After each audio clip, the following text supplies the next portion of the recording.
مسافر عرب کے صحرا میں اکیلا چلا جا رہا تھا۔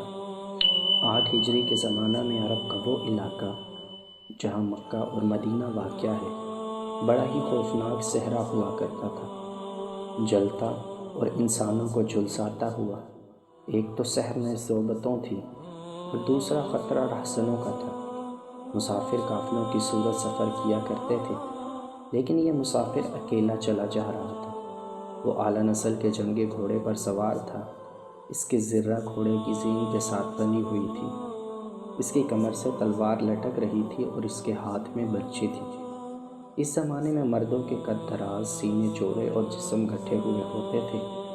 یہ اکیلا مسافر بھی انہی مردوں میں سے تھا، لیکن جس انداز سے وہ گھوڑے کی پیٹھ پر بیٹھا تھا اس سے پتہ چلتا تھا کہ وہ شاہ سوار ہے اور وہ کوئی معمولی آدمی نہیں۔ اس کے چہرے پر خوف کا ہلکا سا بھی تاثر نہیں تھا کہ رہزن اسے لوٹ لیں گے، اسے اتنی اچھی نسل کا گھوڑا چھین لیں گے اور اسے پیدل سفر کرنا پڑے گا۔ لیکن اس کے چہرے پر جو تاثر تھا وہ قدرتی نہیں تھا۔ وہ کچھ سوچ رہا تھا، یادوں سے دل بہلا رہا تھا، یا کچھ یادوں کو ذہن میں دفن کرنے کی کوشش کر رہا تھا۔ آگے ایک گھاٹی آ گئی، گھوڑا چڑھتا چلا گیا، خاصی بلندی پر جا کر زمین ہموار ہوئی۔ سوار نے گھوڑے کو روک کر اسے گھمایا اور رکابوں پر کھڑے ہو کر پیچھے دیکھا۔ اسے مکہ نظر نہ آیا۔ مکہ افق کے نیچے چلا گیا تھا۔ ابو سلیمان، اسے جیسے آواز سنائی دی ہو، اب پیچھے نہ دیکھو، مکہ کو ذہن سے اتار دو، تم مرد میدان ہو، اپنے آپ کو 2 حصوں میں نہ کٹنے دو، اپنے فیصلے پر قائم رہو، تمہاری منزل مدینہ ہے۔ اس نے مکہ کی سمت سے نگاہیں ہٹا لی، گھوڑے کا رخ مدینے کی طرف کیا اور باغ کو ہلکا سا جھٹکا دیا۔ گھوڑا اپنے سوار کے اشارے سمجھتا تھا، نپی تلی چال چل پڑا۔ سوار کی عمر 43 برس تھی، لیکن وہ اپنی عمر سے جوان لگتا تھا۔ سلیمان اس کے بیٹے کا نام تھا اور اس کے باپ کا نام الولید تھا، لیکن سوار نے خالد بن ولید کے بجائے ابو سلیمان کہلانا زیادہ پسند کیا۔ اسے معلوم نہ تھا کہ تاریخ اسے خالد بن ولید کے نام سے یاد رکھے گی اور یہ نام اسلام کی عسکری روایات اور جذبے کا دوسرا نام بن جائے گا۔ مگر 43 برس کی عمر میں جب خالد مدینے کی طرف جا رہا تھا، اس وقت وہ مسلمان نہیں تھا۔ چھوٹی چھوٹی جھڑپوں کے علاوہ وہ مسلمانوں کے خلاف 2 بڑی جنگیں، جنگ احد اور جنگ خندق لڑ چکا تھا۔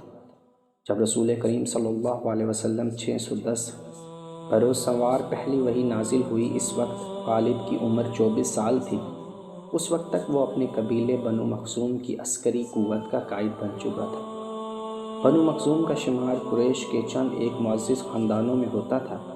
قریش کے عسکری امور اسی خاندان کے سپرد تھے۔ قریش خالد کے باپ الولید کے احکام اور فیصلے مانتے تھے۔ 24 برس کی عمر میں یہ حیثیت خالد کو بھی حاصل ہو گئی تھی، مگر اس حیثیت کو ٹھکرا کر خالد ابو سلیمان مدینے کو جا رہا تھا۔ کبھی وہ محسوس کرتا جیسے اس کی ذات سے کوئی قوت اسے پیچھے کو گھسیٹ رہی ہو۔ جب وہ اس قوت کے اثر کو محسوس کرتا تو اس کی گردن پیچھے کو مڑ جاتی، لیکن اس کی اپنی ذات سے ایک آواز اٹھتی، آگے دیکھ خالد، تو ولید کا بیٹا تو ہے لیکن وہ مر گیا ہے، اب تو سلیمان کا باپ ہے، وہ زندہ ہے۔ اس کے ذہن میں 2 نام اٹک گئے، ایک محمد رسول اللہ صلی اللہ علیہ وسلم جو ایک نیا دین لے کر آئے تھے، اور الولید جو خالد کا باپ اور محمد صلی اللہ علیہ وسلم اور آپ صلی اللہ علیہ وسلم کے نئے دین کا بڑا دشمن تھا۔ باپ یہ دشمنی ورثے کے طور پر خالد کے حوالے کر کے دنیا سے اٹھ گیا۔ خالد کے گھوڑے نے پانی کی مشک پر اپنے آپ ہی رخ بدل لیا۔ خالد نے ادھر دیکھا، اسے گول دائرے میں کھجوروں کے درخت اور صحرا کے جھاڑی نما درخت نظر آئے۔ گھوڑا ادھر ہی جا رہا تھا۔ نخلستان میں داخل ہو کر خالد گھوڑے سے کود گیا۔ امامہ اتار کر وہ پانی کے کنارے دوزانو ہو گیا۔ اس نے پانی چلو بھر بھر کر اپنے سر پر ڈالا اور 2-4 چھینٹے منہ پر پھینکے۔ اس کا گھوڑا پانی پی رہا تھا۔ خالد نے اس چشمہ سے پانی پیا جو صرف انسانوں کے استعمال کے لیے تھا۔ یہ ایک چھوٹا سا جنگل تھا۔ خالد نے گھوڑے کی زین اتار دی اور زمین کے ساتھ بندھی ہوئی چھوٹی سی ایک دری کھول کر جھاڑی نما درختوں کے جھنڈ تلے بچھائی اور لیٹ گیا۔ وہ تھک گیا تھا، تھوڑی دیر کے لیے سو جانا چاہتا تھا، مگر اس کے ذہن میں یادوں کا جو قافلہ چل پڑا تھا وہ اسے سونے نہیں دے رہا تھا۔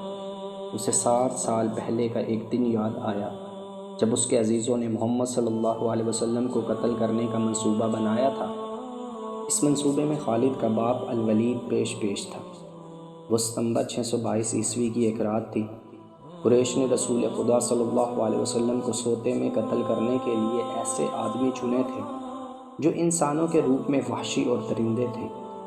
خالد قریش کے سرکردہ خاندان کا جوان تھا۔ اس وقت اس کی عمر 27 سال تھی۔ وہ حضور صلی اللہ علیہ وسلم کے قتل کی سازش میں شریک تھا، لیکن وہ قتل کے لیے جانے والوں کے گروہ میں شامل نہیں تھا۔ اسے 7 سال پہلے کی وہ رات گزرے ہوئے کل کی طرح یاد تھی۔ وہ اس قتل پر خوش بھی تھا اور ناخوش بھی۔ خوش اس لیے کہ اس کے اپنے قبیلے کے ہی ایک آدمی نے اس کے مذہب کو، جو بت پرستی تھا، باطل کہہ دیا۔ وہ اپنے آپ کو خدا کا پیغمبر کہہ دیا۔ ایسے دشمن کے قتل پر خوش ہونا فطری بات تھی، اور وہ ناخوش اس لیے کہ وہ اپنے دشمن کو للکار کر آمنے سامنے کی لڑائی لڑنے کا قائل تھا۔ اس نے سوئے ہوئے دشمن کو قتل کرنے کی کبھی سوچی ہی نہ تھی۔ بہرحال اس نے اس سازش کی مخالفت نہیں کی، لیکن قتل کی رات جب قاتل رسول خدا صلی اللہ علیہ وسلم کو مقررہ وقت پر قتل کرنے گئے تو آپ صلی اللہ علیہ وسلم کا مکان خالی تھا۔ وہاں گھر کا سامان بھی نہیں تھا، نہ آپ صلی اللہ علیہ وسلم کا گھوڑا تھا، نہ اونٹنی۔ قریش اس میں امید پر سوئے ہوئے تھے کہ صبح انہیں خوشخبری ملے گی کہ ان کے مذہب کو جھٹلانے اور انہیں اپنے نئے مذہب کی طرف بلانے والا قتل ہو گیا۔ مگر صبح وہ ایک دوسرے کو مایوسی کی عالم میں دیکھ رہے تھے۔ پھر وہ سرگوشیوں میں ایک دوسرے سے پوچھنے لگے، محمد کہاں گیا؟ رسول خدا صلی اللہ علیہ وسلم قتل کے وقت سے بہت پہلے اپنے قتل کی سازش سے آگاہ ہو کر یثرب مدینہ کو ہجرت کر گئے تھے۔ صبح تک آپ صلی اللہ علیہ وسلم بہت دور نکل گئے تھے۔ خالد کے ذہن سے یادیں پھوٹتی چلی آ رہی تھی۔ ذہن پیچھے ہی پیچھے ہٹتے ہٹتے 16 برس دور جا نکلا۔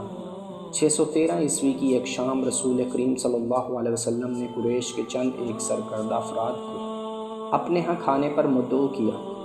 کھانے کے بعد رسول کریم صلی اللہ علیہ وسلم نے اپنے مہمانوں سے کہا، اے بنی عبد المطلب، میں تمہارے سامنے جو تحفہ پیش کرنے لگا ہوں وہ عرب کا کوئی اور شخص پیش نہیں کر سکتا۔ یہ اس لیے کہ اللہ نے مجھے منتخب کیا ہے۔ مجھے اللہ نے حکم دیا ہے کہ تمہیں ایک ایسے مذہب کی طرف بلاؤں جو تمہاری دنیا کے ساتھ تمہاری عاقبت بھی آسودہ اور مسرور کر دے گا۔ اسی طرح رسول خدا صلی اللہ علیہ وسلم نے پہلی وحی کے نزول کے 3 سال بعد اپنے قریبی عزیزوں کو اسلام قبول کرنے کی دعوت دی۔ خالد اسی محفل میں نہیں تھا، اس کا باپ مدعو تھا۔ اس نے خالد کو مذاق اڑانے کے انداز میں بتایا تھا، عبد المطلب کے پوتے محمد صلی اللہ علیہ وسلم نے کہا ہے کہ وہ اللہ کا بھیجا ہوا نبی ہے۔ ہم جانتے ہیں کہ عبد المطلب قریش کا ایک سردار تھا۔ الولید نے اپنے بیٹے سے کہا، بے شک محمد کا خاندان اعلیٰ حیثیت رکھتا ہے، لیکن نبوت کا دعویٰ اس خاندان کا کوئی فرد کیوں کرے؟ اللہ کی قسم اور حبل اور عزیٰ کی قسم، میرے خاندان کا رتبہ کسی سے کم نہیں۔ کیا نبوت کا دعویٰ کر کے کوئی ہم سے اونچا ہو سکتا ہے؟ آپ نے اسے کہا۔ خالد نے پوچھا، پہلے تو ہم چپ ہو گئے، پھر ہم سب ہنس پڑے۔ الولید نے کہا، لیکن محمد کے چچا زاد بھائی علی نے محمد کی نبوت کو قبول کر لیا۔ خالد اپنے باپ کی طنزیہ ہنسی کو بھولا نہیں تھا۔ خالد کو 629 عیسوی کے ایک روز مکہ اور مدینہ کے راستے میں ایک نخلستان میں لیٹے ہوئے وہ وقت یاد آ رہا تھا۔ رسول اللہ صلی اللہ علیہ وسلم جن کی نبوت کو قریش کے سردار قبول نہیں کر رہے تھے، اس نبوت کو لوگ قبول کرتے چلے جا رہے تھے۔ ان میں اکثر نوجوانوں کی تھی۔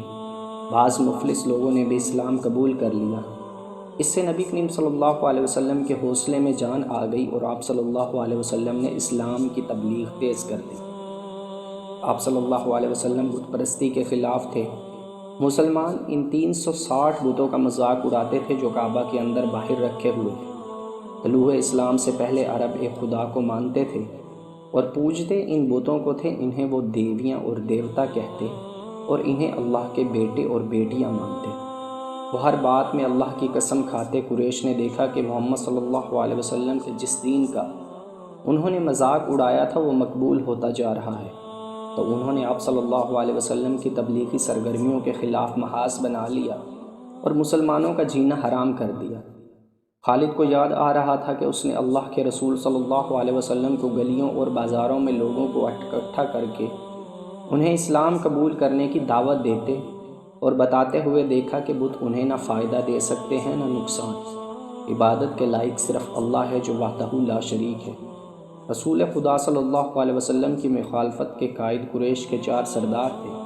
ایک تو خالد کا باپ الولید تھا، دوسرا نبی کریم صلی اللہ علیہ وسلم کا اپنا چچا ابو لہب تھا، تیسرا ابو سفیان اور چوتھا ابو الحق تھا جو خالد کا چچا زاد بھائی تھا۔ مسلمانوں پر سب سے زیادہ ظلم و تشدد اسی شخص نے کیا۔ وہ جہالت کی حد تک کینہ پرور اور مسلم کش تھا، اس لیے مسلمان اسے ابو جہل کہنے لگے تھے۔ یہ نام اتنا عام ہوا کہ لوگ جیسے اس کا اصل نام بھول ہی گئے ہوں۔